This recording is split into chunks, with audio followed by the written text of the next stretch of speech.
నమస్కారం గజ్జల TV speed news కి స్వాగతం. నేను రియా.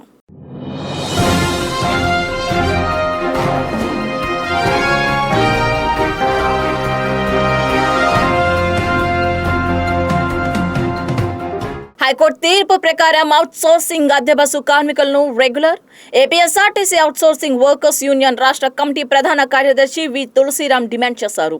ఈ మేరకు బుధవారం జగదంబ జంక్షన్ సిఐటియు కార్యాలయంలో ఏర్పాటు చేసిన మీడియా సమావేశంలో ఆయన మాట్లాడుతూ రికవరీ వివరాలను డ్రైవర్ల పేర్లతో సహా హెడ్ ఆఫీస్ కి జూన్ 10వ తారీఖులోగా అందజేయాలని అన్ని జిల్లాల డిస్ట్రిక్ట్ పబ్లిక్ ట్రాన్స్పోర్ట్ ఆఫీస్ అధికారులకు ఆర్టీసీ యాజమాన్యం ఆదేశాలు జారీ చేసింది.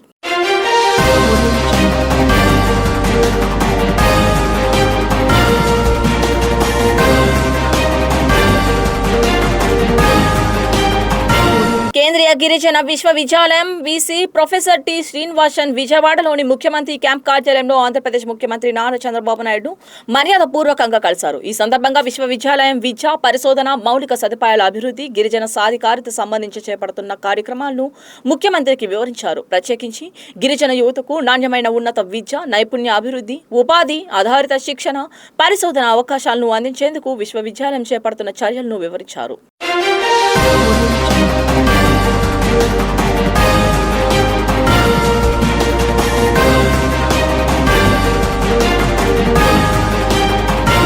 విశాఖ అభివృద్ధిలో మరో కీలక ప్రాజెక్టుకు శ్రీకారం చుట్టారు. నగర అభివృద్ధి సంస్థ ఆధ్వర్యంలో ప్రజా ప్రైవేట్ భాగస్వామ్య విధానంలో చేపడుతున్న వర్చువల్ రియాలిటీ కేంద్రం 3 నక్షత్రాల హోటల్ ప్రాజెక్టుతో పాటు మిదనపురిలోని నిర్మించనున్న ఎంఐజీ గృహ సముదాయానికి బుధవారం భూమి పూజ జరిగింది. ఎండాడ న్యాయ కళాశాల రోడ్లో జరిగిన కార్యక్రమంలో భీమిలి ఎమ్మెల్యే గంటా శ్రీనివాసరావు, నగరాభివృద్ధి సంస్థ చైర్మన్ ఎంవి ప్రణవ్ గోపాల్ పాల్గొని పూజా కార్యక్రమాలు నిర్వహించి శిలాఫలకాన్ని ఆవిష్కరించారు.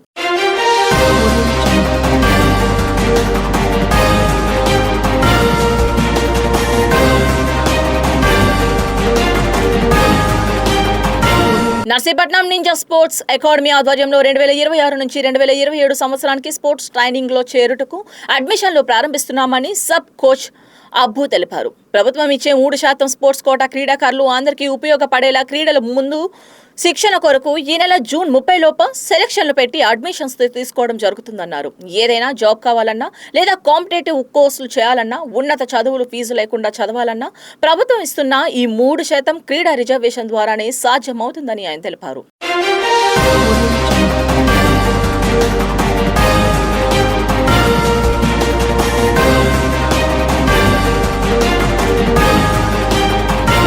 విజయనగరం ఇలవేల్పు శ్రీ పైడితల్లి అమ్మవారి ఆశీస్సులు ఇంటింటా ఉండాలని రాష్ట్ర సూక్ష్మ, చిన్న, మధ్యతరహా పరిశ్రమల, గ్రామీణ పేదరిక నిర్మూలన, ప్రవసంద్రుల సాధికారత సంబంధాల శాఖ మంత్రి కొండపల్లి శ్రీనివాస్ అమ్మవారిని కోరుకున్నట్లు తెలిపారు.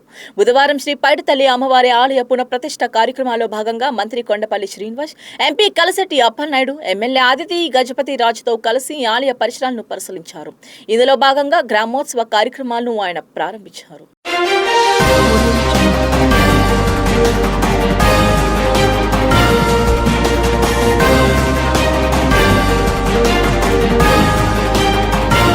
బారా షాహీద్ దర్గా రొట్టెల పండుగ 2026 సందర్భంగా చేపట్టిన పోలీస్ బందోబస్తు ఏర్పాట్లలో భాగంగా జిల్లా ఎస్పీ డాక్టర్ అజిత్ వేజెండ్ల బుధవారం బారా షాహీద్ దుర్గా పరిసర ప్రాంతాల్లో కమాండ్ కంట్రోల్ రూమ్, అవుట్ పోస్టుల ఏర్పాట్లను పరిశీలించారు. ఈ కార్యక్రమంలో additional SP admin Soujanya, town ASP Deeksha, rural DSP Ghattamaneni Srinivasarao, town police అధికారులు పాల్గొన్నారు. అన్ని విషయాలు పరిశీలించి భక్తులకు ఎలాంటి ఇబ్బందులు లేకుండా చర్యలు తీసుకోవాలని సూచించారు.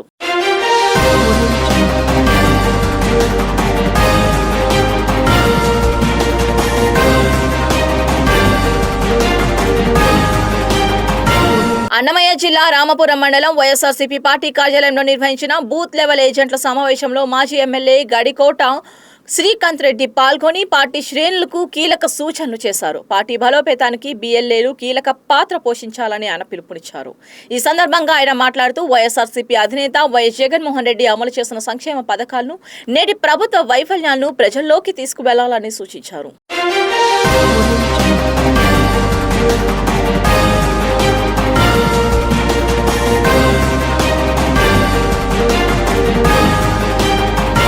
Adishankar deemed to be university school of engineering and technology ఆధ్వర్యంలో civil services road map, skills strategies and interactive orientation program అవగాహన కార్యక్రమం గూడూరులోని కేవిటి కన్వెన్షన్ సెంటర్లో ఘనంగా నిర్వహించారు. ఈ కార్యక్రమానికి ధృవ ఐఏఎస్ అకాడమీ చైర్మన్ మరియు managing director and Vijay Kumar ముఖ్య వ్యక్తులుగా హాజరయ్యారు. విద్యార్థులను ఉద్దేశించి మాట్లాడుతూ భారతీయ పరిపాలన సేవ, భారతీయ పోలీసుల సేవలతో పాటు ఇతర కేంద్ర సివిల్ సర్వీసుల్లో చేరాలనుకునే అభ్యర్థులకు అవసరమైన ప్రణాళిక, వ్యూహాలు, సన్నద్ధతపై సమగ్ర అవగాహన కల్పించారు.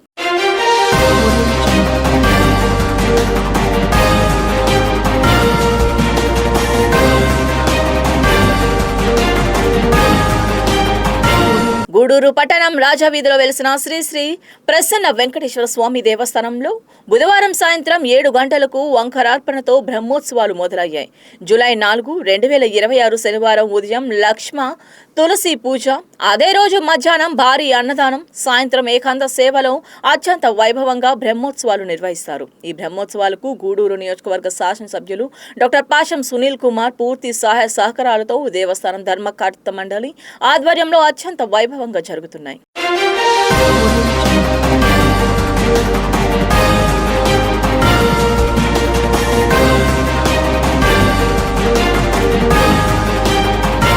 దత్తలూరు మండలంలోని బండకిందపల్లి అటవీ ప్రాంతంలో మృతదేహం ఉన్న సంఘటన బుధవారం కలకలం రేపింది. స్థానికులు బస్తాలో మృతదేహాన్ని గుర్తించి అటవీ అధికారులకు సమాచారం అందించారు. అటవీ సిబ్బంది పోలీసులకు సమాచారం అందించడంతో ఉదయగిరి సిఐ వెంకట్రావు పోలీసు అధికారులు సిబ్బందితో కలిసి సంఘటన స్థలానికి చేరుకుని మృతదేహాన్ని పరిశీలించారు. మృతుడు చనిపోయి లేదా చంపబడి 4 నుండి 5 రోజులు అయి ఉండడంతో వలన మృతదేహం పూర్తిగా కుళ్ళిపోయింది. దీంతో పోస్టుమార్టం సంఘటన స్థలాల్లోనే నిర్వహించారు.